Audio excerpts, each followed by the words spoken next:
এটা করবা না, সেটা করবা না, মাথায় কাপড় দিয়ে চলবা, কোনো ছেলে ফ্রেন্ড রাখবা না, কোনো ছেলের সাথে কথা বলবে না, তোমার কোনো কাজিনদের সাথে মিশবে না, আমার কাছে না বলে বাহিরে যাবে না। মানে পুরুষের এসব শাসনে নারী তুমি বিরক্ত হইও না। তুমি ভেবো না তুমি পরাধীন হয়ে গেছো, তুমি তোমার স্বাধীনতা হারায় ফেলছো, বন্দী হয়ে গেছো।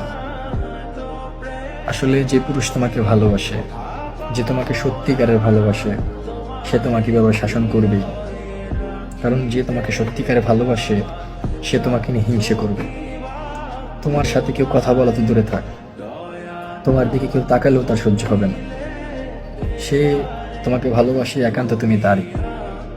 সে পৃথিবীর সব কিছুর ভাগ দিতে পারবে, কিন্তু তোমার ভাগ অন্য কাউকে দিতে পারবে না।